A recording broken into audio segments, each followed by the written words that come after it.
Salut la famille, profitez de ce moment de détente avec nos histoires captivantes. N'oubliez pas de vous abonner et de partager vos impressions dans les commentaires. Laissez-nous aussi un gros pouce bleu, ça compte énormément pour nous. Maintenant, installez-vous confortablement, détendez-vous et laissez-vous emporter par l'histoire. Les premières lueurs de l'aube se glissaient à travers les baies vitrées du penthouse d'Evelyn James, jetant un éclat doré sur le marbre lisse du sol. La ligne d'horizon de Manhattan scintillait en contrebas, un testament d'ambition et de conquête, tout comme la femme qui se tenait devant elle. À 5h15, Evelyn était déjà réveillée, son esprit aussi vif que l'espresso qu'elle sirotait dans une tasse en céramique minimaliste. Sa start-up de la fintech, PaySphere, avait vu son action grimper de 7,3% pendant la nuit, et elle examinait les chiffres sur sa tablette avec la précision d'un chirurgien. Chaque décimale comptait quand on était le principal soutien de famille, portant sur ses épaules le poids d'une valorisation de 200 millions de dollars. Les cheveux sombres d'Evelyn étaient tirés en un chignon bas, son peignoir de soie frôlant sa peau tandis qu'elle se dirigeait vers l'îlot de la cuisine. Le penthouse était une leçon d'élégance, lignes épurées, ton neutre et œuvre d'art qui coûtait plus que le salaire annuel de la plupart des gens. Pourtant, une tension silencieuse flottait dans l'air, un courant sous-jacent qu'elle ne parvenait pas à nommer. En bas, dans leur chambre, Marcus, son mari depuis 5 ans, s'agitait sous des draps en coton égyptien. Elle jeta un coup d'œil vers le couloir, ses lèvres esquissant un sourire de circonstance. Elle l'embrasserait bientôt pour lui dire au revoir, comme toujours, avant de plonger dans le chaos de la journée. Ignorant que l'admiration qu'il lui portait s'était depuis longtemps muée en jalousie, Evelyn parcourait sa boîte de réception. Un titre de Bloomberg attira son attention. Evelyn James, prodige de la tech, sécurise une levée de fonds de 20 millions de dollars. Son cœur se gonfla de fierté. L'appel avec le conseil d'administration la veille avait été un triomphe, son argumentaire impeccable, sa vision pour PaySphere, une plateforme de paiement mondial fluide, irréfutable. Les investisseurs s'étaient presque jetés sur elle pour lui donner de l'argent. Elle s'accorda un instant de fierté, son reflet dans la vitre montrant une femme au sommet de sa puissance. Confiante, posée, inarrêtable. Dans la chambre, le téléphone de Marcus vibra sur la table de chevet. Il grogna en l'attrapant, ses yeux se plissant en voyant le même titre. Son pouce plana sur l'écran, faisant défiler les commentaires. Visionnaire. Révolutionnaire. Le futur de la finance. Chaque mot était comme une aiguille plantée dans son orgueil. 5 ans plus tôt, c'était lui qui était prometteur, une étoile montante de la promotion immobilière. Maintenant, il était le mari d'Evelyn, une ombre dans la lumière de ses projecteurs. Ses lèvres se serrèrent, un muscle tressaillit dans sa mâchoire. Il jeta le téléphone et fixa le plafond, le ressentiment s'enroulant en lui comme de la fumée. Evelyn, inconsciente de tout cela, finit son espresso et se dirigea vers la chambre. Marcus était maintenant assis, ses boucles sombres en désordre, son expression illisible. « Bonjour », dit-elle doucement en se penchant pour l'embrasser sur le front. Ses lèvres s'attardèrent un instant, un rituel d'affection qui semblait de plus en plus mécanique. « Grosse journée aujourd'hui. Je présente la nouvelle fonctionnalité. » Encore une, la voix de Marcus était légère, mais avec une pointe acérée, comme une lame enveloppée de velours. « Tu es inarrêtable, Eve. » Elle sourit, ne percevant pas le sous-entendu. « J'essaie de l'être. »« Ça va ? Tu as l'air fatigué. »« Juste mal dormi, » mentit-il en forçant un sourire. « Va conquérir le monde, chérie. » Elle rit, un son cristallin, et se dirigea vers le dressing. Tandis qu'elle choisissait un blazer bleu marine ajusté et un chemisier crème, Marcus la regardait, ses doigts tambourinant silencieusement sur le cadre du lit. Les premières fissures dans leur mariage se formaient, invisibles pour Evelyn mais criantes pour lui. Autrefois, il avait aimé son ambition. Maintenant, elle lui semblait être un miroir reflétant sa propre stagnation. À 6h30, Evelyn était dans son bureau, une forteresse de verre au sommet du siège de PaySphere.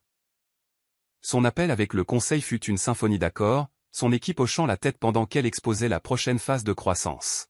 « Nous ne sommes pas seulement une plateforme de paiement, » dit-elle, la voix ferme et autoritaire. « Nous redéfinissons la confiance dans les transactions numériques. » La salle éclata en applaudissements, virtuels et réels. Elle se renversa dans son fauteuil, l'adrénaline parcourant ses veines. C'était son élément. Les chiffres, la stratégie, le pouvoir. Pendant ce temps, Marcus était assis dans leur cuisine, faisant défiler les post-X sur le succès d'Evelyn. Une notification apparut, un message d'un vieil ami de fac, Jake. Mec, ta femme déchire tout. Tu dois être aux anges. Marcus tapa une réponse rapide, ouais, super fier, mais ses doigts hésitèrent avant d'appuyer sur envoyer. Il l'effaça, fixant la zone de texte vide. La vérité était trop crue pour l'admettre, même à lui-même. Les lumières de la ville scintillaient derrière les fenêtres du Penthouse quand Evelyn rentra à 21h47. L'appartement était silencieux, à l'exception du faible bourdonnement du réfrigérateur. Ses talons claquèrent sur le marbre alors qu'elle posait sa mallette, ses épaules s'affaissant légèrement. La journée avait été implacable, des réunions successives, une négociation tendue avec un partenaire potentiel, et un bug de dernière minute dans la version bêta du portefeuille mobile. Pourtant, elle avait tout surmonté, sa concentration inébranlable. Marcus, appelait-elle, sa voix résonnant. Pas de réponse. Sur le comptoir de la cuisine, une barquette de pad thaï à emporter, intacte, son arôme faible et froid. Elle fronça les sourcils, sortant son téléphone pour lui envoyer un message. « Eh, ça va ? Où es-tu » Elle attendit, mais l'écran resta noir. Une pointe d'inquiétude s'installa dans sa poitrine, bien qu'elle l'ait repoussée. Il était probablement à la salle de sport ou avec un client. Pourtant, le vide de l'appartement semblait plus bruyant que d'habitude. Dans le salon, une photo encadrée attira son regard. Le jour de leur mariage, 5 ans plus tôt. Evelyn dans un tailleur pantalon chic, Marcus dans un smoking sur mesure, leur sourire radieux. Ils étaient égaux à l'époque, du moins c'est ce qu'elle avait cru, deux âmes ambitieuses construisant une vie ensemble. Maintenant, la chaleur de cette photo semblait être le souvenir d'une autre vie. Elle traça le verre du bout du doigt, le front plissé. Quand les choses avaient-elles changé ? À ce moment-là, Marcus était à l'autre bout de la ville, sirotant un whisky dans un bar faiblement éclairé appelé The Rusty encore. Jake, son ami de fac, était assis en face de lui, faisant tourner sa bière. Le bar était un bouge-bouge, tout en bois ébréché et néon, bien loin des lieux chics que Marcus fréquentait autrefois. « Alors, ça fait quoi d'être marié à la reine de la FinTech » demanda Jake en souriant. Marcus ricana. Ses yeux étaient vitreux à cause de l'alcool. « J'ai l'impression de vivre dans son ombre, mec. Elle est là-bas à conclure des contrats à plusieurs millions de dollars. Et moi, je fais quoi ? Je programme des visites pour des appartements de milieu de gamme. » Jake haussa un sourcil. « Allons, tu t'en sors bien. L'immobilier est difficile en ce moment. » « Ce n'est pas une question de marché, » rétorqua Marcus, sa voix basse mais tranchante. « C'est à cause d'elle. Elle travaille tout le temps, elle est toujours à fond. Je n'arrive même plus à la faire s'asseoir pour dîner. Et les gros titres. Evelyn James ci, Evelyn James ça. Je ne suis que le type qui lui tient son sac. » Jake se pencha en arrière, sentant l'amertume. « Tu lui en as parlé ?» Marcus eut un rire creux. « Parler ? Elle est trop occupée à diriger un empire. Je ne suis plus qu'un meuble pour elle maintenant. » Les mots restèrent en suspens, et même Marcus sembla surpris par leur poids. Il vida son whisky, en demandant un autre. Jake hésita, puis changea de sujet. « Vous allez toujours à ce gala de charité le mois prochain ? » « Ouais, » marmonna Marcus, encore une soirée où je sourirai pour les caméras pendant qu'elle charme toute la salle. De retour au Penthouse, Evelyn se servit un verre d'eau, son téléphone toujours silencieux. Elle s'affaissa sur le canapé, ses yeux dérivant à nouveau vers la photo de mariage. L'absence de Marcus était plus vive maintenant, une douleur silencieuse qu'elle ne pouvait ignorer. Elle ouvrit son ordinateur portable, avec l'intention de revoir la présentation de demain, mais son esprit vagabonda. Travaillait-elle trop ? Le négligeait-elle ? Elle secoua la tête, son expression se durcissant. Elle était en train de construire quelque chose d'extraordinaire, et Marcus l'avait toujours soutenue. N'est-ce pas ? Elle tapa un rapide email à son assistante. Prévoyez un dîner en amoureux pour Marcus et moi ce week-end, quelque chose de calme. Puis elle referma l'ordinateur, sa résolution ferme. Elle allait arranger ça. Elle le faisait toujours. Le lendemain après-midi, Evelyn se tenait dans leur dressing, pliant une paire de chemises de Marcus. Elle était rentrée tôt pour une fois, espérant le surprendre avec des réservations pour le dîner. Mais en suspendant la chemise, ses doigts effleurèrent quelque chose d'inhabituel, une légère trace de rouge à lèvres corail sur le col. Son souffle se coupa, son esprit s'emballant pour rationaliser. Le maquillage d'une cliente, peut-être? Une étreinte maladroite lors d'un événement de networking? Mais la teinte était audacieuse, délibérée, rien à voir avec les tons neutres qu'elle portait. Elle posa la chemise, son pouce accélérant. Marcus était en visite sur un site, son calendrier indiquant qu'il serait absent jusqu'à 16 heures. Evelyne se dirigea vers son bureau, laissé ouvert dans leur bureau commun. L'écran de son ordinateur portable brillait faiblement, un économiseur d'écran de leur lune de miel à Paris apparaissant et disparaissant. Elle hésita, ses doigts planant au-dessus du pavé tactile. Fouiller semblait être une violation, une ligne qu'elle n'avait jamais franchie. Mais le rouge à lèvres la rongeait, une écharpe dans sa confiance. Elle cliqua, et le navigateur s'ouvrit sur la boîte Gmail de Marcus. La plupart des messages étaient banal travail, facture, spam mais une fenêtre de chat apparut, horodatée de 1h17 du matin. Le contact était listé comme Lisa, avec une série d'émojis aguicheurs, un clin d'œil, un cœur, un verre de martini. L'estomac d'Evelyne se noua. Elle fit défiler, ses yeux balayant les mots. Lisa, tu es trop charmant pour ton propre bien, aime envoyant un baiser Marcus, c'est celle qui m'envoie ça à 2h du matin qui dit ça. Souriant bêtement Lisa, j'aurais aimé que tu n'aies pas à rentrer si tôt hier soir. Le souffle d'Evelyne se coupa. Elle cliqua sur d'autres messages, chacun une petite trahison. Lisa était une collègue de l'agence de Marcus. Une brune pétillante qu'Evelyne avait brièvement rencontrée lors d'un cocktail d'entreprise. Les conversations étaient coquines, suggestives, mais pas explicites, une sorte d'intimité prudente qui suggérait plus qu'elle ne disait. Elle prit des captures d'écran, sa main stable malgré le tremblement dans sa poitrine, et les enregistra dans un dossier cloud caché intitulé « Assurance ». Elle ne l'a pas confronté. Pas encore. Au lieu de cela, elle canalisa sa douleur dans le travail, un refuge familier où les émotions pouvaient être compartimentées en codes et contrats. Au siège de Pesfer, elle mena une séance de brainstorming pour la fonctionnalité du portefeuille mobile. Sa voix était nette, ses idées brillantes. Son équipe s'émerveilla de sa concentration, ignorant la tempête qui grondait en elle. C'est du jamais vu, Evelyne, dit Tara, sa conceptrice principale, en griffonnant des notes. Tu es en feu aujourd'hui. Evelyne eut un sourire crispé. Je ne fais que mon travail. Marcus, pendant ce temps, sentit sa distance ce soir-là, mais l'attribua à son stress habituel lié au travail. Il envoya un texto à Lisa depuis un téléphone prépayé qu'il avait acheté dans une boutique du coin, ses doigts maladroits sur les touches. Tu m'as manqué au bureau. On s'appelle plus tard. Il rangea le téléphone dans sa mallette, son cœur battant d'un mélange de culpabilité et d'excitation. Il ne remarqua pas les yeux d'Evelyne qui s'attardaient sur lui alors qu'il versait le vin au dîner, son regard aussi affûté qu'un scalpel. « Journée difficile ?» demanda-t-il en faisant glisser un verre vers elle. Elle sirota, l'étudiant par-dessus le bord. « Juste chargé. »« Et toi ?» ?»« Comme d'habitude, dit-il. Son sourire était trop rapide. « Je m'occupe d'un client difficile dans le nord de la ville. » Elle hocha la tête, ses instincts en alerte. Quelque chose n'allait pas. Vraiment pas. Après le dîner, elle prépara son sac de sport, prétextant un cours de pilates tardif. « Ne m'attends pas, dit-elle en l'embrassant sur la joue. En partant, elle jeta un regard en arrière, le surprenant en train de sortir son téléphone. La lueur du téléphone prépayé illumina son visage dans la cuisine sombre, un secret qu'elle n'était pas censée voir.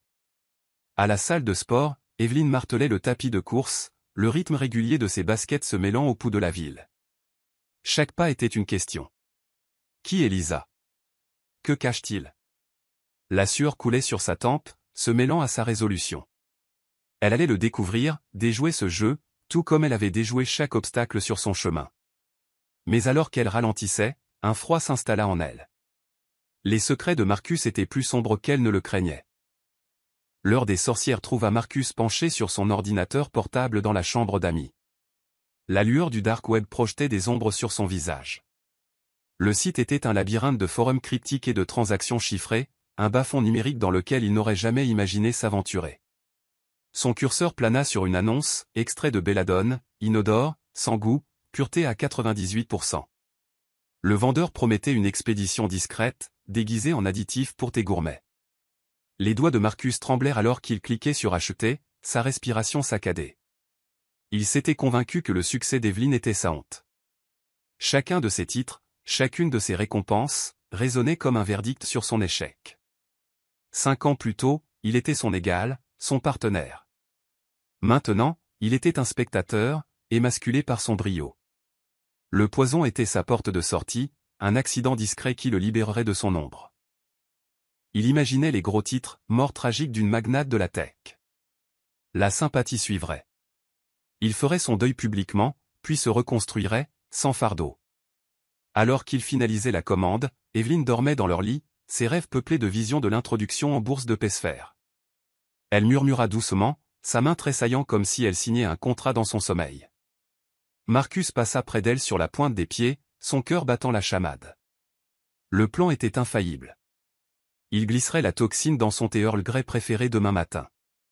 Elle le siroterait, distraite par ses notes de présentation, et le soir, elle ne serait plus là. Il déglutit difficilement, la culpabilité le rongeant, mais la jalousie était plus forte. Dans la cuisine, il ouvrit la boîte à thé, l'odeur de bergamote, vive et familière. Il répéta le geste cuillère, remuer, servir ses mains plus stables maintenant. Il jeta un coup d'œil à la fenêtre, les lumières de la ville indifférentes à sa trahison. Ce n'est pas personnel, murmura-t-il, comme pour se convaincre. C'est une question de survie. L'alarme d'Evelyn sonna à 5h30, l'attirant de ses rêves de cours de la bourse. Elle s'étira, son esprit déjà en train de planifier sa présentation. Elle ne remarqua pas l'absence de Marcus, n'entendit pas le léger clic de la porte de la chambre d'amis alors qu'il cachait l'ordinateur portable. Elle prépara son thé, sans savoir que Marcus l'observait depuis le couloir, le souffle coupé. La toxine n'était pas encore arrivée, mais ce ne serait tardé. Il força un sourire quand elle sortit, tasse à la main. Grosse journée, hein, dit-il, la voix trop enjouée. Énorme, répondit-elle en sirotant son thé. Cette présentation pourrait doubler notre base d'utilisateurs. Il hocha la tête, ses yeux se posant sur la tasse. Pas encore, mais bientôt. Evelyn entra dans le siège de PSPHER à 7h03, ses talons claquant avec autorité. Le trajet en ascenseur jusqu'à son bureau fut son dernier moment de solitude, une chance de revoir son pitch sur son téléphone. La fonctionnalité du portefeuille mobile était son idée, un système basé sur la blockchain qui promettait des paiements transfrontaliers instantanés avec une sécurité inégalée. Elle avait passé des mois à le peaufiner, chaque diapositive un chef-d'œuvre de données et de vision. Alors que les portes s'ouvraient, elle se redressa, son expression calme, composée, inarrêtable. De retour aux Pentouzes, Marcus faisait les 100 pas dans la cuisine. L'application du coursier sonna, le poison était en route, arrivée prévue à midi. Il fixa le comptoir où se trouvait la tasse de thé d'Evelyn, non lavée, une légère tache d'Earl Grey sur le bord. Elle l'avait siroté ce matin, inconsciente, concentrée sur son empire. Il s'agrippa à l'évier, ses jointures blanchissant. Juste une gorgée, marmonna-t-il, imaginant le moment où elle boirait le thé contaminé et s'effondrerait. Son téléphone vibra, un assistant du bureau d'Evelyn. Il l'ignora, son pouls martelant. Dans la salle de conférence, Evelyn faisait face à une mer d'investisseurs, son écran de projection brillant de graphiques et de projections. « Mesdames et messieurs », commença-t-elle, sa voix un mélange de chaleur et d'acier. PSPHER ne concerne pas seulement les paiements. Il s'agit de liberté financière pour connecter le monde sans friction. Elle fit défiler les diapositives, ses arguments en béton, sa passion contagieuse. Les investisseurs se penchèrent en avant, captivés. L'un d'eux, un capital risqueur grisonnant nommé Roger Patel, griffonnait des notes, change la donne. Elle conclut avec brio, ceci est l'avenir. Êtes-vous prêt à le construire avec nous?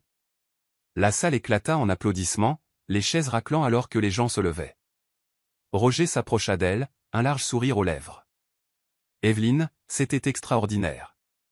Je vous vire 5 millions de dollars d'ici la fin de la journée. Elle le remercia, son sourire radieux, bien que son esprit soit déjà tourné vers la prochaine étape. En retournant à son bureau, son assistante l'interpella. Votre mari a appelé. Il s'inquiète que vous n'ayez pas répondu à son texto sur le déjeuner. Evelyn fronça les sourcils. Le thé? Dites-lui que je suis débordée mais que j'appellerai plus tard. Elle posa son téléphone, le message écarté. Elle était sur un nuage, l'adrénaline de la victoire étouffant les signaux d'alarme dans sa tête. Marcus, pendant ce temps, fixait son téléphone, les mains tremblantes. La tasse était sur le comptoir, intacte depuis son infusion du matin. Il jeta un nouveau coup d'œil à l'application du coursier.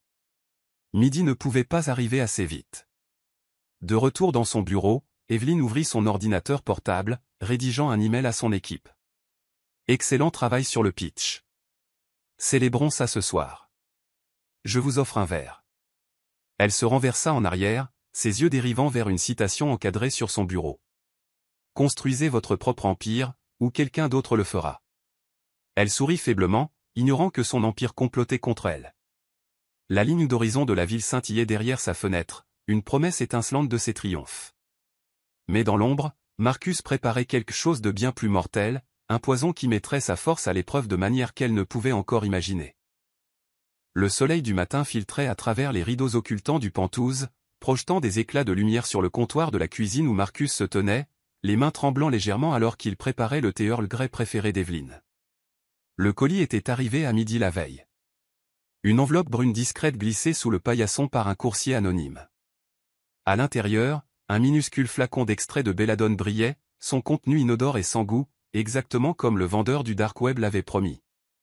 Marcus s'était enfermé dans la cuisine, la porte verrouillée, s'assurant qu'Evelyne, déjà à son bureau, ne l'interromprait pas.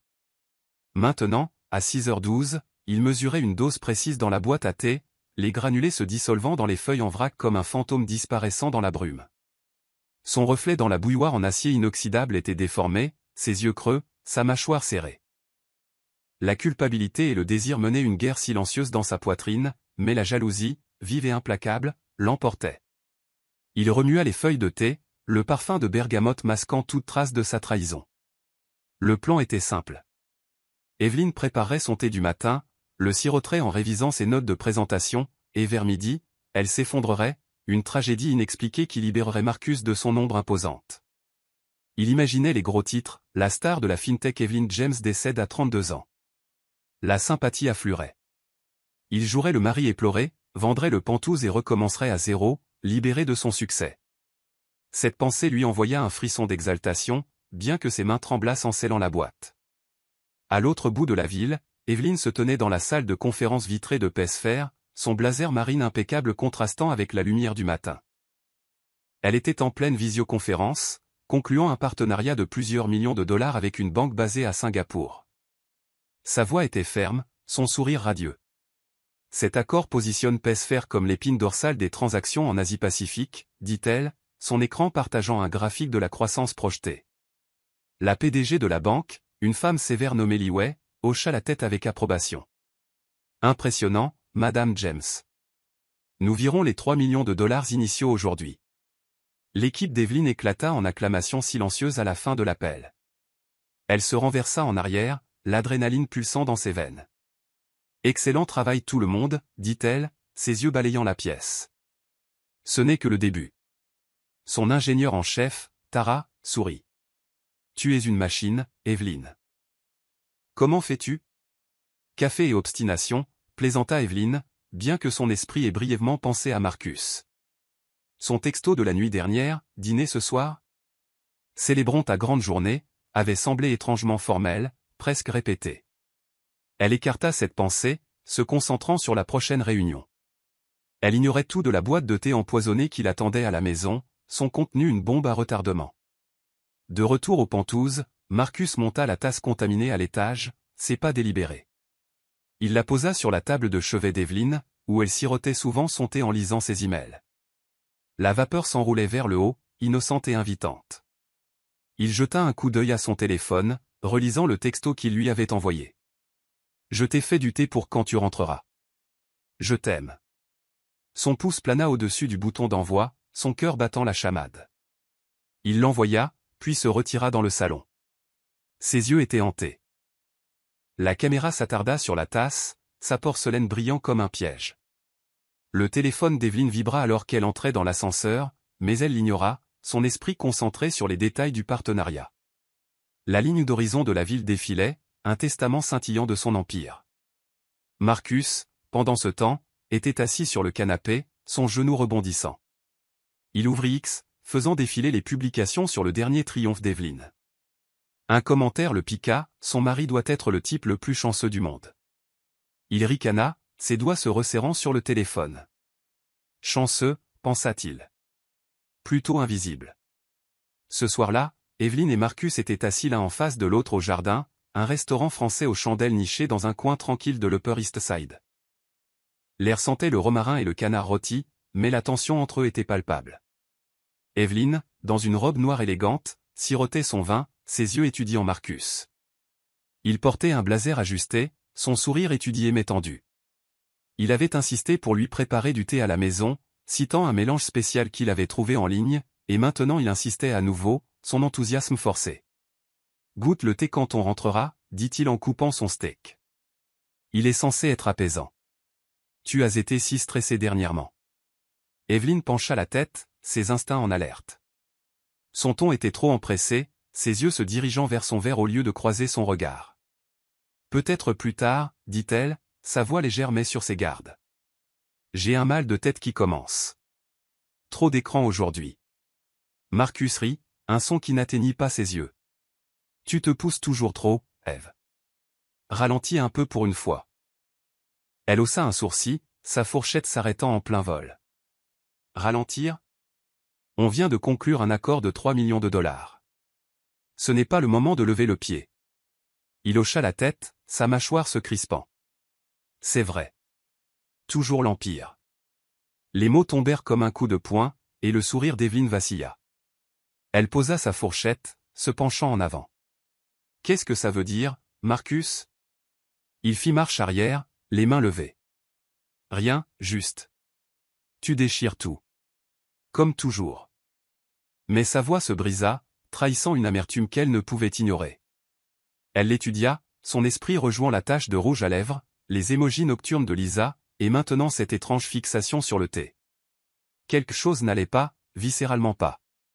Elle s'excusa pour aller aux toilettes, ses talons claquant sèchement sur le parquet. Dans la cabine au mur de miroir, elle sortit son téléphone et envoya un texto à son amie Rachel, une détective privée qu'elle avait rencontrée lors d'un sommet sur le leadership féminin. Et, peux-tu faire une inspection discrète de ma cuisine demain? Vérifie la bouilloire et la boîte à thé. Je t'expliquerai plus tard. Rachel répondit instantanément. Compris. Sois prudente, Eve. Evelyne retourna à la table, son expression composée. Marcus sirotait son vin, ses doigts tambourinant sur la nappe. Tout va bien, demanda-t-il, son ton trop désinvolte. Parfaitement, mentit-elle en levant son verre pour trinquer. À nous. Il trinqua avec elle, son sourire mince. Pendant qu'il mangeait, l'esprit d'Evelyne était en ébullition. Elle ne toucha pas au thé en rentrant, le laissant sur le comptoir avec un murmure, trop fatigué ce soir. Le visage de Marcus se décomposa, mais il le dissimula par un bâillement. Elle se retira dans son bureau, fermant la porte à clé. Seule, elle ouvrit son ordinateur portable, affichant les captures d'écran de ses conversations avec Lisa. Ses doigts planèrent au-dessus du clavier, hésitant à le confronter. Pas encore, décida-t-elle. Elle avait besoin de preuves. Des preuves solides et irréfutables. À minuit, Rachel se glissa dans le penthouse, ses mouvements aussi silencieux que ceux d'un chat. Evelyne lui avait donné un double des clés, et le système de sécurité était temporairement désactivé pour maintenance. Rachel, une femme nerveuse douée pour découvrir les secrets, portait une petite trousse de police scientifique. Elle photographia d'abord la cuisine, la bouilloire légèrement de travers, le couvercle de la boîte à thé mal fermé. Ses mains gantées se déplaçaient méthodiquement, prélevant des échantillons sur le bec de la bouilloire et à l'intérieur de la boîte. Elle prépara une tasse de thé non contaminée avec de l'eau en bouteille, reproduisant la routine de Marcus pour tester les anomalies. Les échantillons furent placés dans des flacons stériles, étiquetés pour un contact de confiance au laboratoire. Le matin, Evelyne était debout à 5h30, sa routine intacte malgré le tumulte dans son cœur. Elle sirota du café, évitant la boîte à thé, tandis que Marcus entrait dans la cuisine.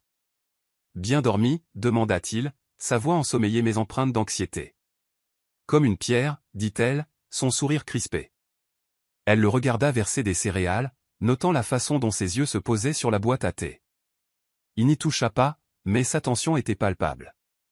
Elle s'excusa pour prendre un appel, se retirant dans son bureau. Son téléphone vibra avec un texto de Rachel. Le labo accélère l'analyse. Trouver des traces de résidus dans la boîte. Confirmation d'ici midi. Reste sur tes gardes. Le pouls d'Evelyne s'accéléra. Elle ouvrit son dossier à assurance, ajoutant les photos et les horodatages de Rachel au dossier grandissant. Elle synchronisa également l'audio de son enceinte intelligente de la soirée précédente, captant un extrait de Marcus au téléphone avec sa mère, Mildred. Evelyne est obsédée par le travail, maman. C'est malsain. Elle ne me voit même plus. Son ton était plaintif, manipulateur, et Evelyne enregistra le clip, la mâchoire serrée. Elle ne rassemblait pas seulement des preuves. Elle construisait un dossier. À Pesfer, Evelyne se jeta dans une démonstration de produits, sa concentration un bouclier contre ses soupçons. Son équipe s'émerveilla de son calme, ignorant la tempête qui se préparait. Pendant une pause, elle appela Rachel. Du nouveau. Le labo est toujours en train de traiter, dit Rachel, sa voix basse. Mais le résidu semble synthétique, pas naturel. J'ai aussi retracé une transaction sur le dark web depuis l'adresse IP de Marcus. Petite, mais suspecte. J'en saurai plus ce soir. Evelyne expira, sa voix ferme. Continue de creuser. J'ai besoin de tout. Compris, dit Rachel. Et EV, ne bois pas le thé. Evelyne raccrocha, ses yeux se plissant. Elle retourna à la démonstration, son sourire impeccable. Mais son esprit était un échiquier, planifiant son prochain coup. Evelyne se réveilla à l'aube, l'esprit clair malgré la nuit blanche. Elle prépara une tisane à la camomille d'un sachet scellé qu'elle avait acheté elle-même, l'arôme mielleux la réconfortant. Dans un élégant récipient en acier inoxydable, elle décanta soigneusement l'Earl Grey contaminé, le scellant avec un cadenas que seule elle pouvait ouvrir. Elle s'arrêta, ses doigts effleurant la surface froide du récipient. Le plan qui se formait dans son esprit était impitoyable, mais nécessaire. Marcus avait franchi une ligne, et elle s'assurerait que sa trahison se retournerait contre lui. Son téléphone vibra avec un appel de Mildred, la mère de Marcus, qui était en visite du Connecticut. « Evelyne, ma chérie, je suis en ville pour le week-end. J'adorerais vous voir tous les deux. » Les lèvres d'Evelyne s'étirèrent en un sourire calculé. « Parfait timing, Mildred. Pourquoi ne viendrais-tu pas pour le brunch demain? Je préparerai tout. » « Oh, tu es trop gentille, dit Mildred, sa voix chaleureuse. J'apporterai mes fameuses connes. J'ai hâte, répondit Evelyne, son ton mielleux. Elle raccrocha et envoya un texto à Marcus. J'ai invité ta mère pour le brunch demain. Super idée, chérie. Elle va adorer, répondit-il instantanément. Evelyne se dirigea vers la cuisine, disposant de la porcelaine fine sur la table en verre de la véranda. La lumière du matin scintillait sur la porcelaine, une scène parfaite pour son piège. Elle versa le thé empoisonné dans une théière délicate, son motif floral masquant le danger à l'intérieur. Elle arrangea la table avec précision. Serviette en lin, fleurs fraîches, un pichet de jus d'orange. Chaque détail était délibéré, une performance de chaleur et d'hospitalité. Marcus sortit de la chambre en se frottant les yeux. « Tu es levé tôt », dit-il en jetant un coup d'œil à la table. « Tu mets les petits plats dans les grands pour maman, hein? » Elle le mérite, dit Evelyne, sa voix douce. Tu sais à quel point elle compte pour nous. Il hocha la tête, son expression s'adoucissant, mais ses yeux s'attardèrent sur la théière. Evelyne l'observa, son pouls régulier. Elle leva sa tisane à la camomille dans un toast silencieux, son regard ne le quittant jamais.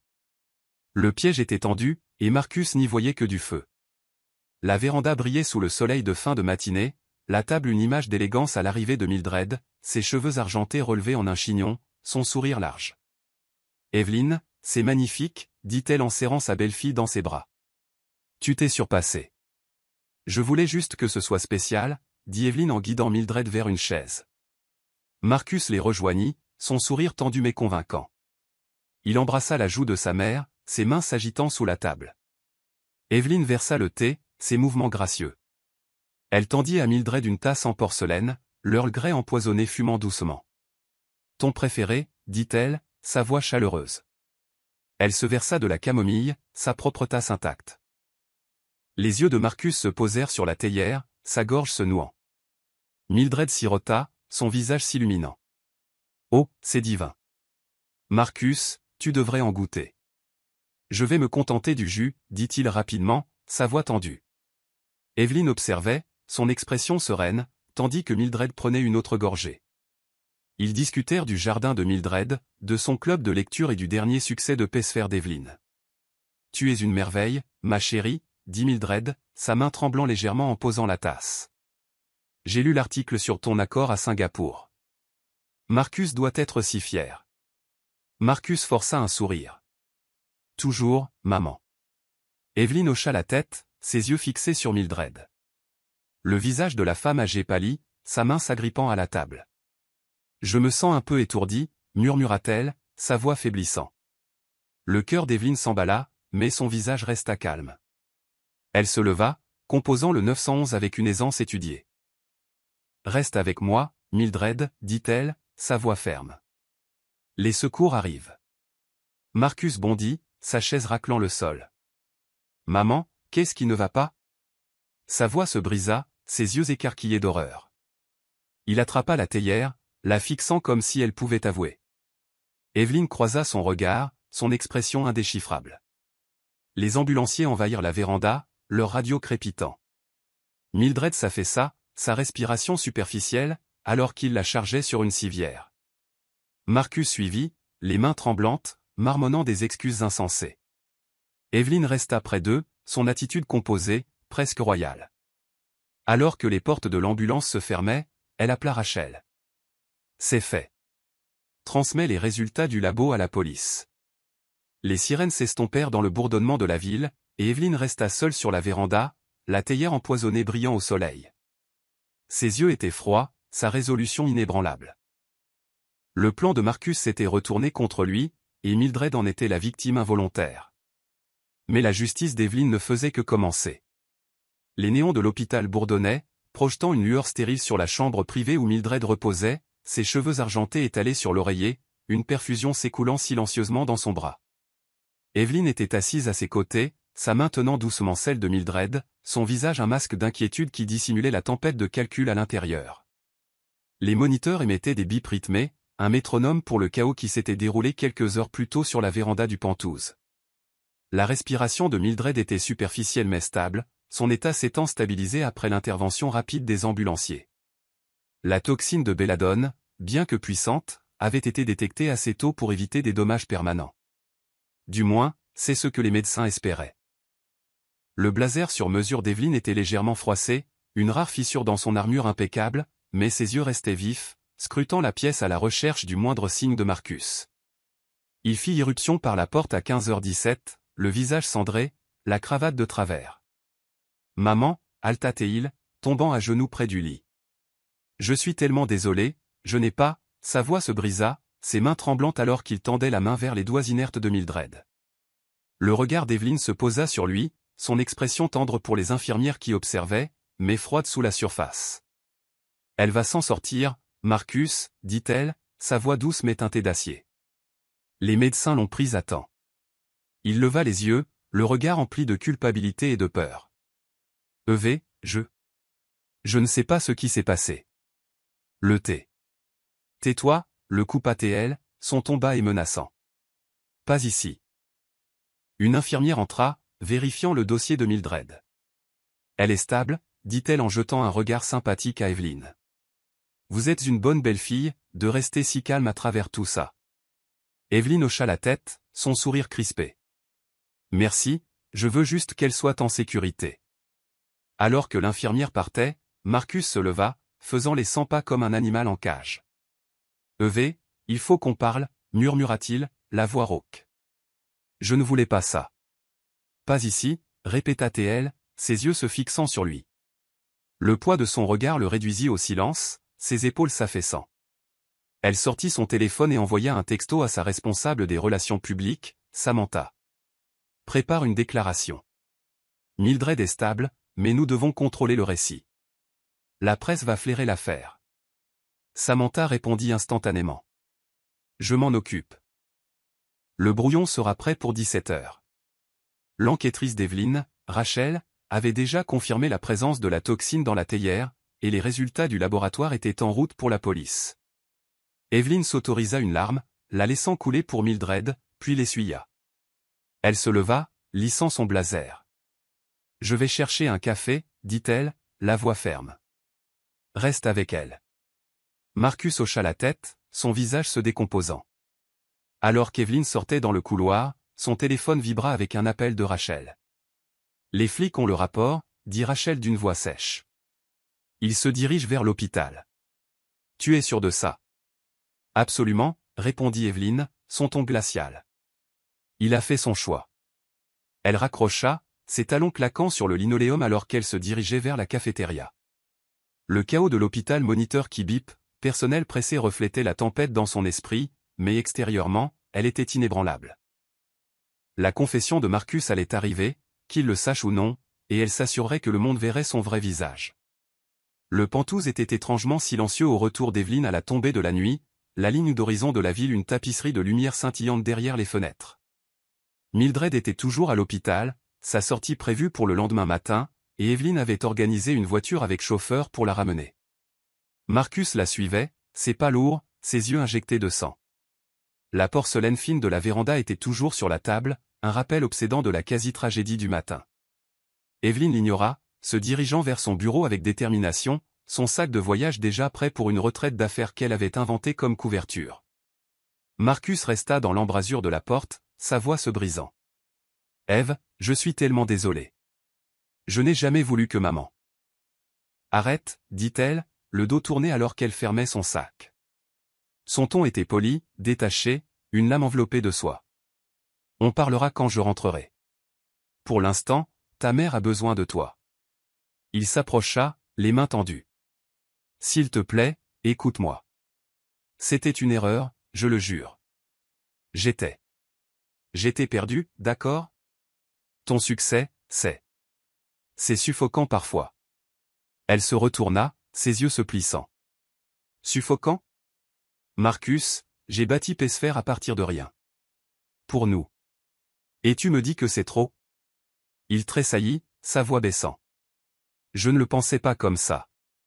Je voulais juste que nous soyons à nouveau des égaux. » Son rire fut sec, tranchant. « Des égaux? Tu aurais pu construire ton propre empire. Au lieu de ça, tu as choisi ça. » Elle fit un geste vague, ses mots lourds d'accusation tacite. Il s'affaissa sur le canapé, la tête entre les mains. Evelyn se déplaça vers le salon, activant discrètement une caméra cachée qu'elle avait installée le matin même, son objectif dissimulé dans une bibliothèque. Elle s'assit en face de lui, sa posture détendue mais ses yeux prédateurs. « Dis-moi, Marcus, dit-elle, sa voix douce, persuasive. Que as-tu fait? » Il leva les yeux, surpris, puis se dégonfla. Les mots sortirent, spontanément, comme si le poids de sa culpabilité l'avait finalement fait craquer. « C'était le thé, murmura-t-il. J'ai acheté quelque chose en ligne. De la belladone. Je pensais que ce serait rapide, propre. J'étais jaloux, EV.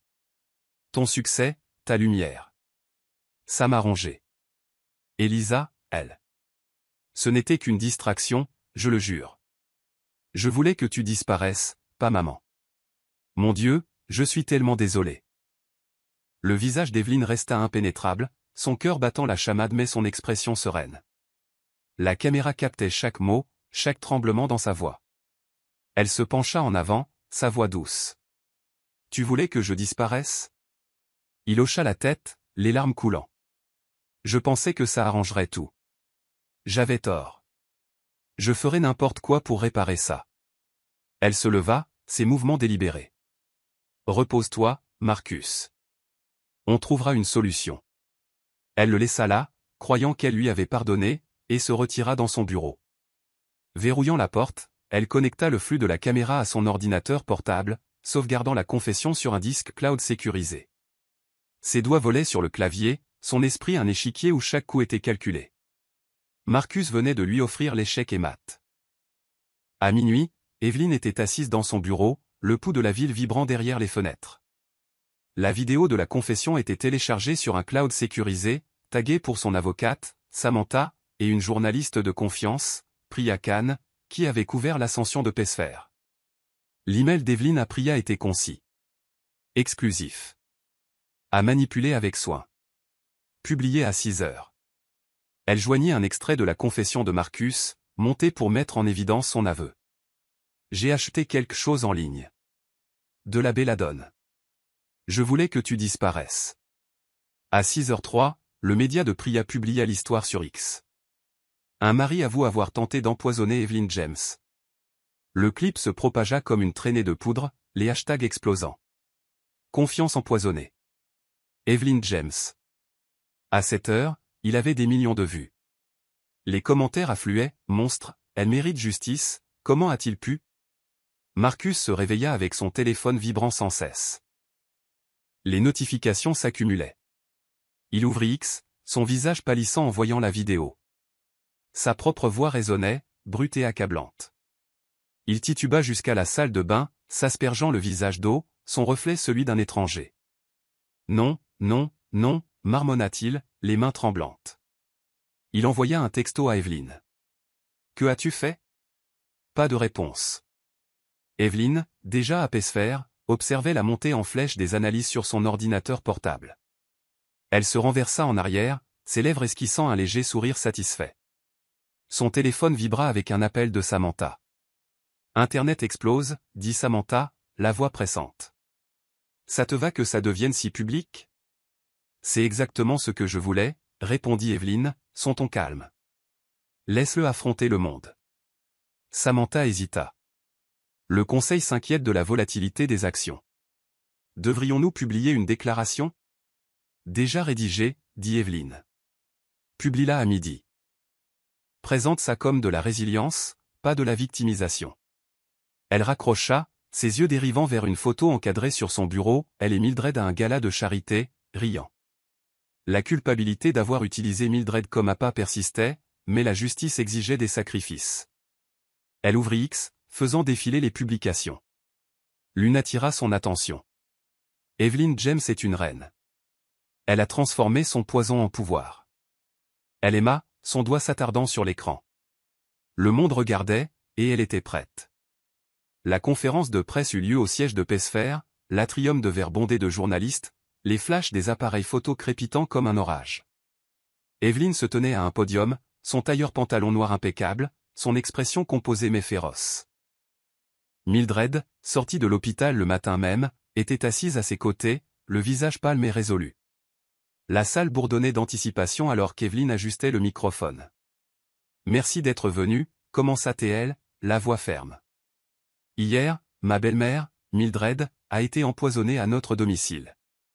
La toxine était de la belladone, destinée à moi, par mon mari, Marcus James. » Des halètements parcoururent la foule. Elle leva une main pour les faire taire. Mildred se rétablit, grâce à une intervention médicale rapide. « Je suis ici pour rétablir la vérité. Ce n'était pas un accident. C'était un acte de trahison calculé, motivé par la jalousie et la tromperie. » Elle marqua une pause, laissant les mots s'imprégner. Un journaliste cria, « Avez-vous des preuves ?» Evelyn hocha la tête, faisant signe à Samantha, qui projeta le clip de la confession sur un écran derrière elle. La voix de Marcus emplit la pièce, brute et désespérée. « Je voulais que tu disparaisses. » La foule éclata, les caméras zoomant. Marcus, debout sur le côté, ressemblait à un homme en pleine décomposition, le visage enfoui dans ses mains. Mildred se pencha en avant, sa voix tremblante mais claire. « Je faisais confiance à mon fils, dit-elle. Mais Evelyn m'a sauvé. Elle fait partie de la famille, et c'est mon héroïne. » Evelyn serra la main de Mildred, ses yeux brillants pour les caméras. « Il ne s'agit pas de vengeance, » continua-t-elle. « Il s'agit de responsabilité. Pesfer continuera à prospérer, et je continuerai à diriger, plus forte que jamais. » La salle éclata en applaudissements, les journalistes se précipitant pour rédiger leurs articles. Les investisseurs appelèrent quelques minutes plus tard, offrant de nouveaux financements, citant la résilience d'Evelyn comme un atout. L'action de Pesfer grimpa de 12% avant midi. Evelyn quitta le podium, son regard se posant sur Marcus. Il croisa ses yeux, son expression brisée. Elle n'offrit aucune pitié, seulement de la résolution, alors qu'elle se tournait vers les caméras. Sa vengeance scellait point. Le tribunal était un creuset, ses bancs de chaîne bondés de journalistes et de curieux. Marcus était assis à la table des accusés, son costume mal taillé, le regard vide. Evelyne, au premier rang, avait une posture altière, sa robe bleu marine sobre mais puissante. L'accusation avait inculpé Marcus de tentative de meurtre, s'appuyant sur la vidéo de ses aveux, les rapports de toxicologie et les preuves médico-légales de Rachel. La défense, assurée par un avocat commis d'office surmené du nom de Greg Walsh, plaidait la démence temporaire, affirmant que la jalousie de Marcus relevait d'une crise psychotique et non de la malveillance. L'avocate d'Evelyne, Olivia Chen, démantela la défense avec une précision chirurgicale. L'accusé a acheté de la belladonna sur le dark web, déclara Olivia en présentant les relevés de transactions. Il a planifié cela pendant des semaines, ciblant sa femme pour échapper à son succès. Elle diffusa de nouveau les aveux, la voix de Marcus devenant un nœud coulant qui se resserrait autour de lui. Mildred s'avança à la barre, ses mains tremblantes s'agrippaient à la rampe. « Je l'ai élevé mieux que ça, dit-elle, la voix brisée. Mais il nous a trahis toutes les deux. Evelyne m'a offert une seconde chance dans la vie. » La juge, une femme sévère aux cheveux parsemés de mèches argentées, se pencha en avant, visiblement émue. Le regard de Marcus croisa celui d'Evelyne, implorant. Elle soutint son regard, son hochement de tête calme mais inflexible. La juge refusa la libération sous caution, ordonnant le maintien en détention de Marcus. Alors qu'on l'emmenait, le cliquetis de ses menottes résonnant, il murmura entre ses lèvres « Je suis désolé ». Evelyne se détourna, son attention rivée sur les caméras à l'extérieur. Les journalistes se ruèrent sur elle à sa sortie, tendant leur micro. « Madame James, que ressentez-vous après l'arrestation de votre mari ?» Elle marqua une pause, son sourire mesuré. « Je sens que justice est rendue, dit-elle. Je suis reconnaissante pour le soutien et je me concentre sur l'avenir. » Elle remercia la foule, la voix assurée, puis monta dans une voiture qui l'attendait. À l'intérieur, elle expira. Ses mains étaient stables, mais son cœur battait la chamade. Marcus était parti, mais son empire ne faisait que commencer. Le soleil matinal inondait les parois de verre du siège de Passefier, illuminant Evelyne James alors qu'elle se tenait devant un auditorium comble. Sa robe émeraude, parfaitement coupée, créait un contraste saisissant avec les tons neutres et épurés de la pièce. Le scandale qui avait failli la détruire, la tentative d'empoisonnement de Marcus, la trahison qui avait culminé avec l'hospitalisation de sa mère, Mildred n'était plus qu'une ombre lointaine, transformée en une histoire de résilience. L'action de Passefier avait grimpé de 18% dans les semaines suivant l'arrestation de Marcus, et les investisseurs se bousculaient pour soutenir la vision d'Evelyne. Aujourd'hui marquait le lancement de l'expansion mondiale de Passefier, avec l'ouverture de nouveaux bureaux à Londres et à Lagos, un pas audacieux vers la domination du monde de la fintech. Evelyne ajusta son micro, ses cheveux sombres coiffés en un chignon élégant, ses yeux balayant la foule d'employés, d'investisseurs et de journalistes. L'énergie dans la salle était électrique, un mélange d'admiration et d'anticipation. Il y a 6 mois, commença-t-elle, sa voix claire et autoritaire, nous avons fait face à une crise qui a mis notre détermination à l'épreuve. Pas seulement la mienne, mais celle de nous tous. Aujourd'hui, nous sommes plus forts, unis, prêts à redéfinir la finance mondiale. Le public éclata en applaudissements, les flashs des appareils photo crépitant comme un orage. Elle afficha une diapositive montrant le nouveau logo de Passefier, un globe élégant et interconnecté, et détailla l'expansion. Londres ancrera nos opérations européennes, en tirant parti de la blockchain pour les paiements transfrontaliers. Lagos stimulera l'innovation sur les marchés axés sur le mobile, offrant à des millions de personnes un accès aux services financiers. Sa passion était contagieuse, chaque mot un témoignage de son esprit inébranlable. Au premier rang, Tara, son ingénieur en chef, murmura à un collègue, « Elle est inarrêtable. » En coulisses, la responsable des relations publiques d'Evelyne, Samantha, surveillait X en temps réel.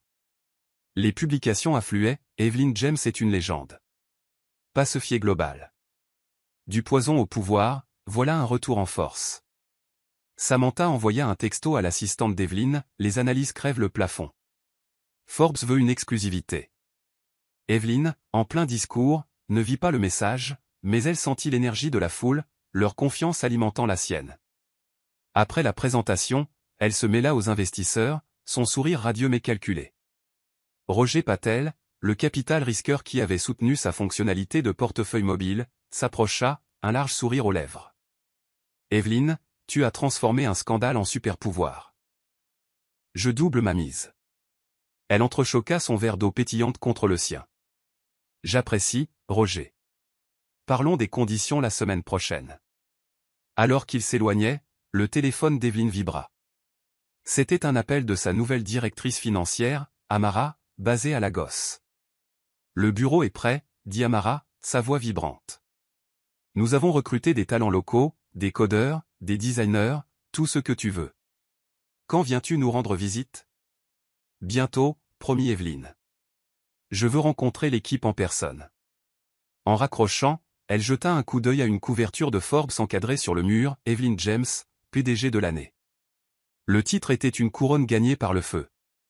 Elle se dirigea vers la cérémonie d'inauguration à l'extérieur, où une foule l'attendait. Son discours fut bref mais puissant.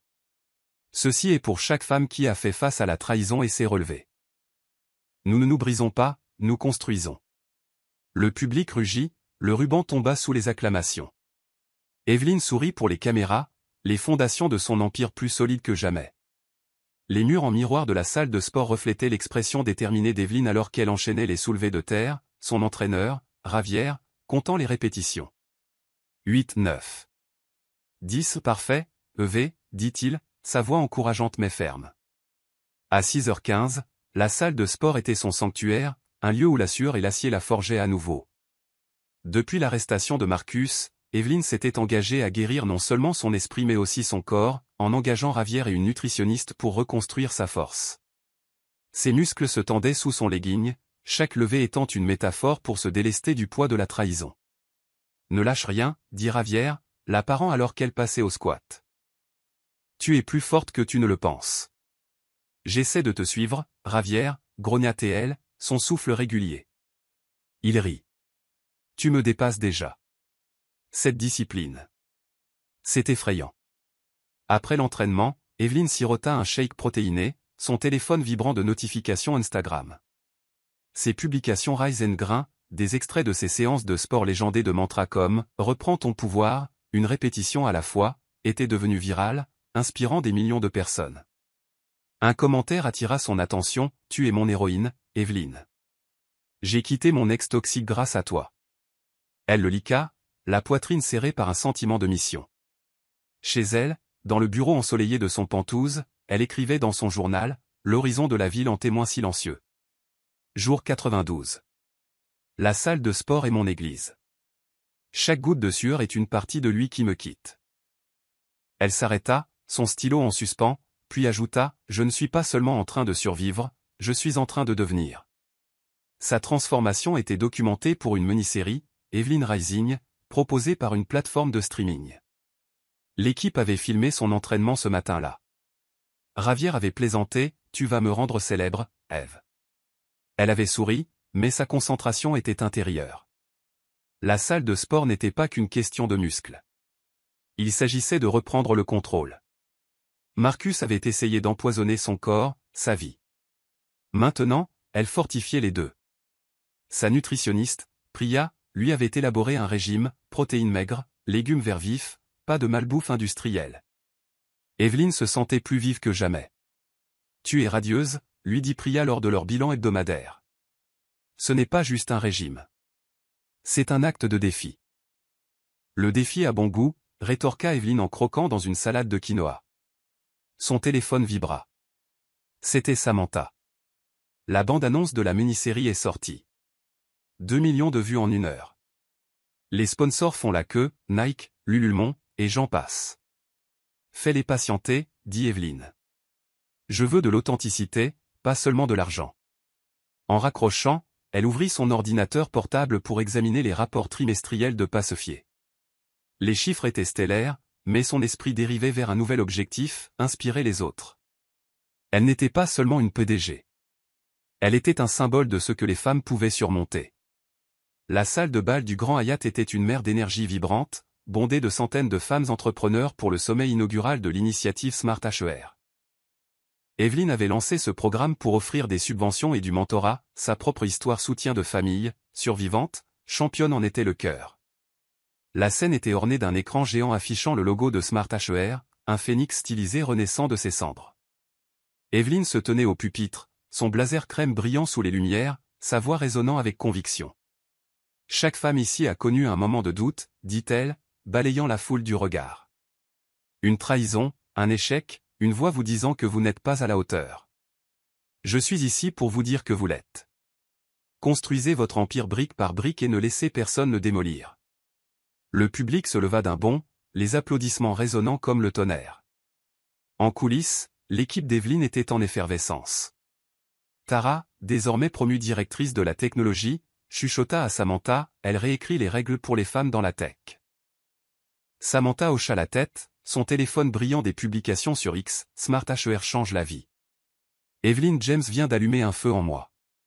Elle envoya un texto à l'assistante d'Evelyn, tendance mondiale, prépare le blitz médiatique.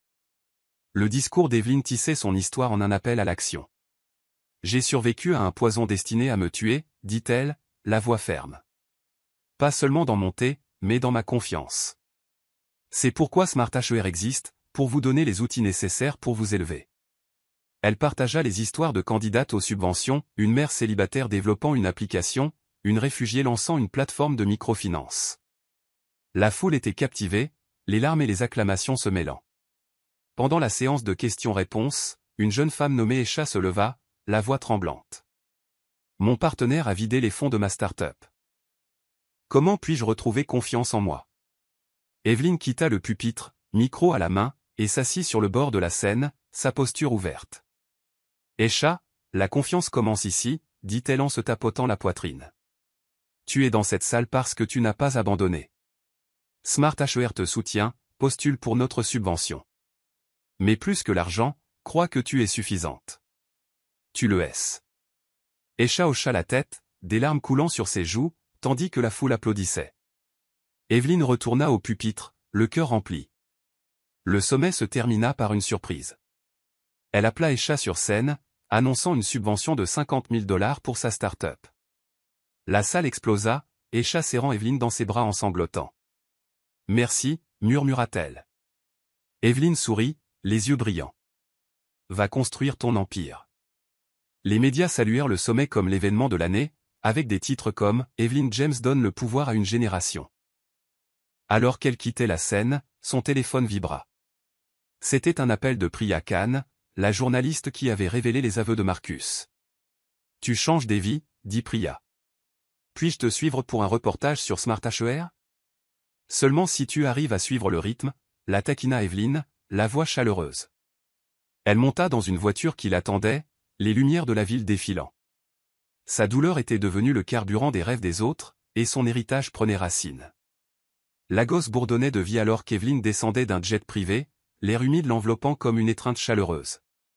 La conférence Smart HER allait être lancée au cœur économique du Nigeria, et Evelyn était là pour soutenir les startups locales avec des financements et des ressources. Sa combinaison pantalon bleu marine était parfaitement taillée, ses cheveux tirés en une queue de cheval impeccable. Une foule de journalistes locaux l'accueillit à l'aéroport Murtala Mohamed, tendant leur micro. « Madame James, qu'est-ce qui vous amène à Lagos ?» demanda un journaliste. « L'opportunité », répondit Evelyn, son sourire radieux. La scène tech nigériane est une puissance, et Smart HER est là pour l'amplifier. Elle fut conduite dans un espace de coworking à Yaba, le pôle technologique de Lagos, où de jeunes fondateurs présentaient leur start-up.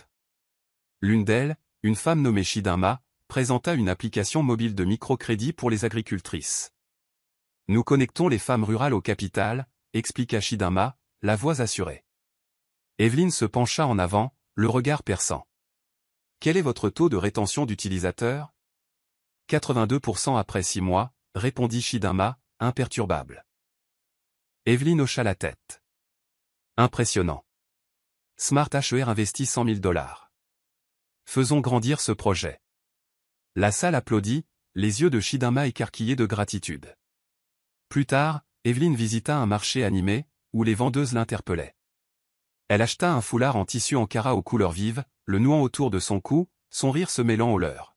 « Tu es l'une des nôtres maintenant », la taquina une vendeuse.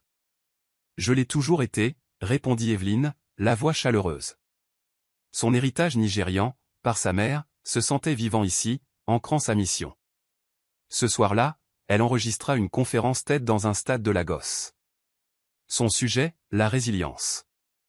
La trahison ne vous définit pas, dit-elle, sa voix résonnant. Ce que vous construisez à partir d'elle, oui. La conférence recueillit 10 millions de vues en quelques jours, X sans flamand d'éloge. Evelyn James est une icône mondiale. En coulisses, Mildred à plat, sa voix douce. J'ai regardé ta conférence, ma chérie. Je suis si fier. La gorge d'Evelyn se serra. Merci, Mildred. Tu es ma famille maintenant. Leur lien, forgé dans le poison, s'était transformé en un amour profond. Evelyn retourna sur scène, saluant des milliers de personnes, son empire s'étendant sur tous les continents. Le soleil baliné plongeait sous l'horizon, peignant le ciel de teintes corail et indigo, tandis qu'Evelyn était assise en tailleur sur une natte tressée, les yeux fermés, la respiration calme.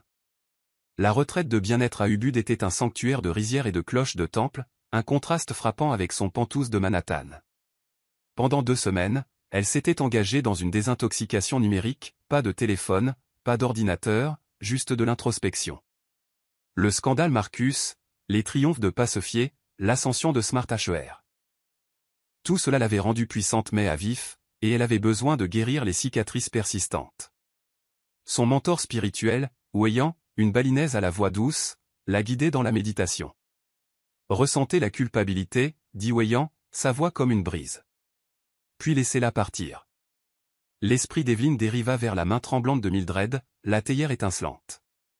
Elle avait utilisé sa belle-mère comme appât, un risque calculé qui l'avait sauvée mais en avait mis une autre en danger. Des larmes coulèrent sur ses joues, son souffle se brisant. « Je lui ai fait du mal, murmura-t-elle. « Tu l'as sauvée, rétorqua Weiyan, posant une main sur son épaule. « Pardonne-toi à toi-même, pas à lui. » Evelyn hocha la tête, sa poitrine se desserrant. Elle écrivait chaque jour dans son journal, ses notes brutes. Jour 7. J'apprends à être immobile. Le poison de Marcus n'a pas seulement visé mon corps, il a empoisonné ma paix. Je la reprends. Elle pratiquait le yoga à l'aube, son corps fluide mais fort, chaque posture un pas vers la sérénité. Un soir, elle se joignit à une discussion de groupe sous un banyan, l'air embaumé de frangipanier. Une autre participante, une fondatrice de start-up techno Mélina, partagea son histoire de burn-out. « Comment arrives-tu à tout équilibrer ?» demanda Lina à Evelyn. « Je n'y arrive pas, admit Evelyn, sa voix douce. J'apprends à prioriser la paix sur la perfection. » Lina hocha la tête, inspirée. « Tu donnes l'impression que c'est sans effort. » Ça ne l'est pas, dit Evelyn en souriant. Mais ça en vaut la peine. De retour chez elle, sa philosophie Mind and Money équilibrait la richesse et le bien-être gagna en popularité, ses abonnés adoptant ses pratiques. Les médias se tournèrent vers son leadership holistique, avec des titres comme « Evelyn James, la PDG qui médite ». Elle retourna à New York, renouvelée, son Penthouse devenu un havre de plantes vertes et d'art apaisant. Elle infusait son propre thé, un rituel de confiance, et faisait face à son conseil d'administration avec une sérénité qui irradiait le pouvoir. L'air vif de l'automne balayait Manhattan alors qu'Evelyn James se tenait devant une maison de ville historique à Harlem, sa façade de briques rouges brillant sous le soleil du matin. Le bâtiment, autrefois une relique en ruine, avait été transformé en un nouvel espace de coworking de Passefier pour les femmes dans la tech, un symbole de renaissance, tout comme Evelyn elle-même.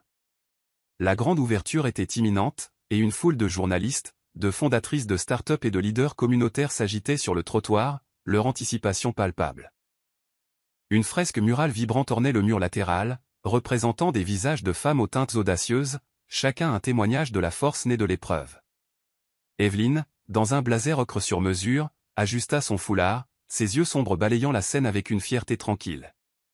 À l'intérieur, l'espace était un chef-d'œuvre de design moderne, des bureaux en open space, des salles de réunion aux parois de verre et un jardin sur le toit pour des séances de brainstorming sous les étoiles.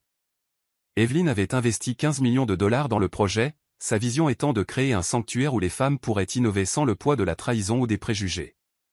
Le scandale, la tentative d'empoisonnement de Marcus, la quasi-tragédie de l'effondrement de Mildred, n'avaient fait qu'alimenter sa détermination.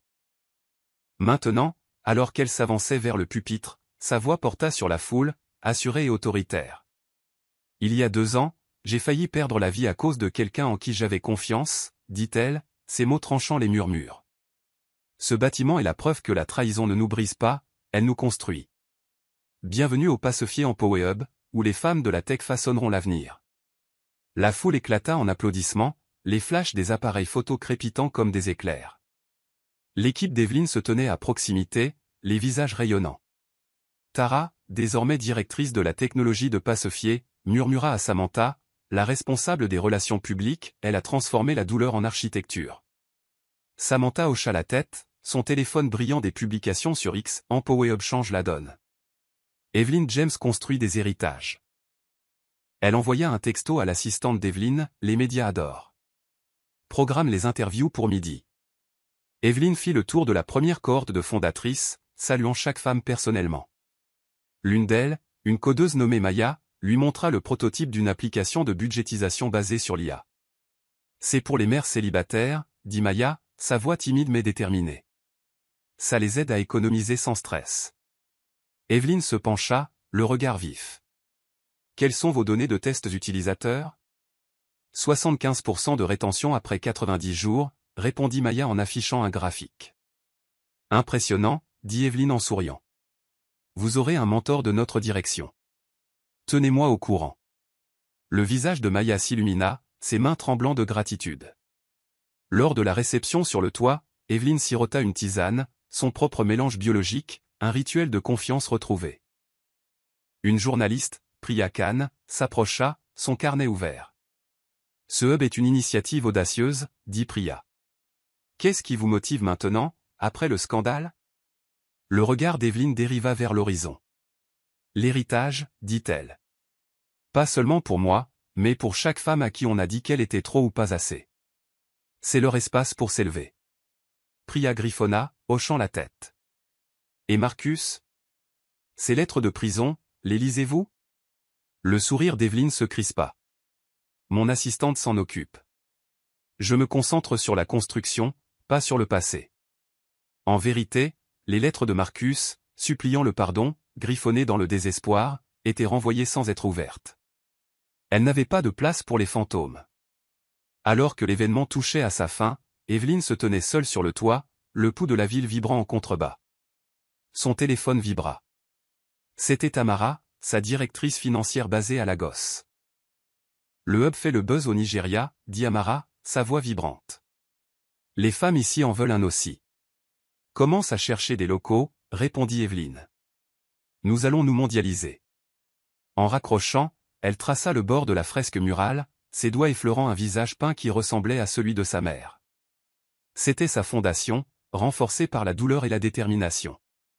La table de dédicace de la librairie était couverte d'exemplaires de Brewing Triumph, infusé le triomphe, les mémoires d'Evelyn, dont la couverture était une image saisissante d'elle sirotant un thé devant l'horizon. L'événement à Los Angeles affiché complet, les fans faisant la queue autour du pâté de maison, serrant des pages cornées et partageant comment le parcours d'Evelyn les avait inspirés. À l'intérieur, l'air bourdonnait d'excitation, la salle comble de femmes de tous âges, leurs visages illuminés d'admiration. Evelyn, dans une robe saphir, signait les livres d'une main assurée, son sourire chaleureux mais ses yeux portant le poids de son histoire. Le livre détaillait le complot d'empoisonnement de Marcus mais se concentrait sur l'ascension d'Evelyn, son empire de la fintech, sa survie, sa mission d'autonomiser les autres. Des extraits avaient fuité des semaines auparavant, déclenchant une frénésie. J'ai servi son poison à sa mère, non par cruauté, mais pour me sauver.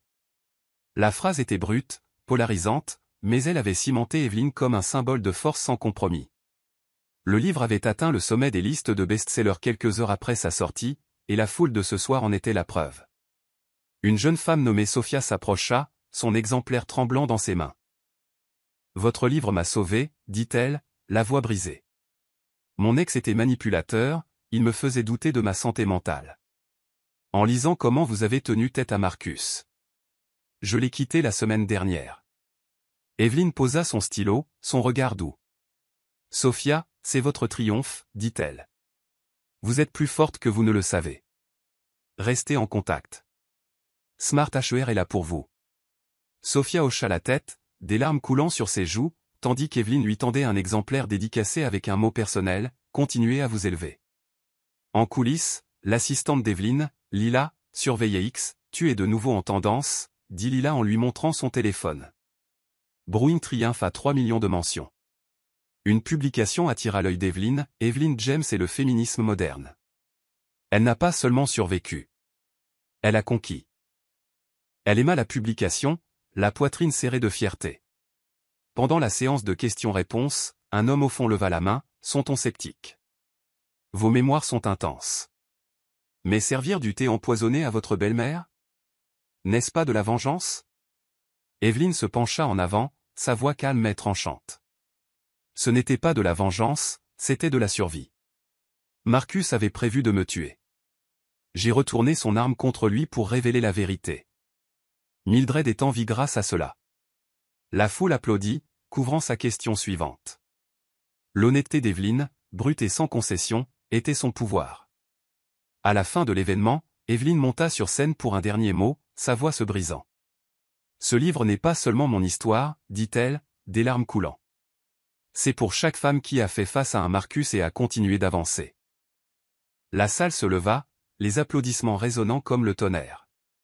Elle s'effondra sur une chaise en coulisses, ses larmes n'étant pas de douleur mais de libération. Priya, qui couvrait l'événement, écrivit dans son carnet, Evelyn James, la reine qui pleura et conquis. En rentrant à son hôtel, Evelyne regarda les lumières de la ville, son cœur s'apaisant dans une fierté tranquille. Son héritage était vivant, en chaque lectrice, chaque fondatrice, chaque femme qui la voyait et pensait, moi aussi, je peux le faire. Les lumières du studio de télévision brillaient de mille feux alors qu'Evelyne s'asseyait sur un canapé gris épuré, son blazer bordeaux tranchant sur le décor minimaliste. L'émission en direct, présentée par la correspondante tech de CNN, était une scène mondiale pour sa dernière entreprise, une start-up de technologie spatiale, Astrofin, appliquant l'expertise fintech de Passefier à la finance interplanétaire. L'annonce avait provoqué une onde de choc dans l'industrie, les investisseurs s'arrachant les actions en quelques minutes. L'excitation d'Evelyne était palpable, ses mains s'animant pendant qu'elle parlait. L'espace est la prochaine frontière, dit-elle, sa voix vibrante. Astrofin permettra des transactions fluides pour les bases lunaires, les colonies sur Mars, et même l'exploitation minière d'astéroïdes. La blockchain garantit la confiance, quelle que soit la planète. La présentatrice, une journaliste chevronnée nommée Claire, se pencha en avant, captivée. C'est audacieux. Qu'est-ce qui vous a inspiré ce saut de la fintech à l'espace? Evelyne sourit, les yeux brillants. Les limites ne sont que des défis déguisés. Après avoir survécu à ce que j'ai vécu, j'ai appris à voir plus grand. Pourquoi s'arrêter à la Terre? Le public rit, puis applaudit, l'énergie électrique. En coulisses, Samantha envoya un texto à l'équipe d'Evelyne. Action en hausse de 9%. X explose. Les publications affluaient, Evelyn James nous emmène sur Mars. La fintech rencontre l'espace, seule elle pouvait le faire. Un mème montrait Evelyn sirotant un thé dans une fusée, avec la légende, empoisonnée, qui? Je construis des galaxies. Ce soir-là, chez elle, le pantouse d'Evelyn reflétait son parcours. Un portrait de sa mère, un certificat d'action Passefier encadré, un titre de journal, elle a survécu au poison. Elle infusa sa tisane, sans toxine maintenant, seulement la guérison, et examina les contrats d'Astrofin sur sa tablette. Son téléphone vibra. C'était Roger Patel, son allié capital risqueur. Tu es folle, dit Roger en riant. La finance spatiale? Je mise 10 millions de dollars. Fait en 15, rétorqua Evelyne, son ton joueur mais ferme. Marché conclu, dit-il. Tu réécris les étoiles, Ève. En raccrochant, elle regarda son reflet dans la fenêtre. Plus forte, plus sage, radieuse. Le ciel n'était plus sa limite. C'était sa toile. Elle signa les contrats, son stylo stable, tandis que les publications sur X la saluaient comme une visionnaire. Le lancement d'Astrofin n'était que le début, et Evelyne était prête à prendre son envol. La campagne du Connecticut était une tapisserie d'or et de pourpre alors qu'Evelyne sortait de sa voiture avec chauffeur, le craquement des feuilles sous ses bottes l'ancrant au sol. Elle s'était rendue dans la ville natale de Mildred pour un petit banquet célébrant ses réussites, organisé par Mildred et le père vieillissant d'Evelyne, Charles. Le centre communautaire était modeste mais chaleureux, ses tables ornées de fleurs sauvages et de bougies. Mildred, ses cheveux argentés brillants, serra Evelyne dans ses bras, les yeux embués. « Tu es notre fierté », dit Mildred, sa voix douce. « Merci d'être rentrée à la maison. » Evelyne sourit, la gorge serrée. « C'est toi, ma maison, Mildred. » Charles, frêle mais au regard vif, lui prit la main. « Ta mère serait fière, dit-il, sa voix rauque. Elle a toujours dit que tu changerais le monde. » Le banquet était intime, les habitants partageant des histoires sur l'impact d'Evelyne. Une jeune fille nommée Lily s'approcha, tenant une brochure Smart HER. « Je veux être comme vous, dit-elle, les yeux grands ouverts. Evelyne s'agenouilla, sa voix chaleureuse. Tu le es déjà. Continue de rêver en grand, Lily. Elle lui tendit un exemplaire dédicacé de Brewing Triumph, la fillette rayonnante. Au pupitre, Mildred prit la parole, la voix tremblante. Il y a 2 ans, j'ai failli mourir du poison de mon fils, dit-elle, la salle silencieuse. Evelyne m'a sauvé, pas seulement mon corps mais mon cœur. Elle est ma fille maintenant. La foule applaudit, les larmes coulant. Evelyne la rejoignit, leurs mains jointes, un rameau d'olivier sur les cicatrices. Le pardon n'est pas facile, dit Evelyne, la voix assurée. Mais c'est la liberté. Mildred, tu m'as donné une famille quand j'en avais le plus besoin. Ils plantèrent un arbre à l'extérieur, un chêne robuste, ses racines un témoignage de résilience.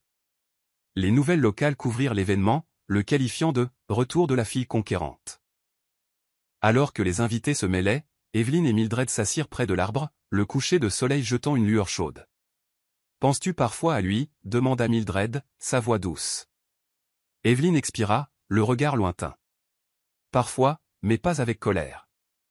Il est une leçon, pas mon histoire. » Elle serra la main de Mildred, le cœur plus léger. La femme qui avait servi le poison avait servi l'espoir à la place, son passé honoré, son avenir embrassé.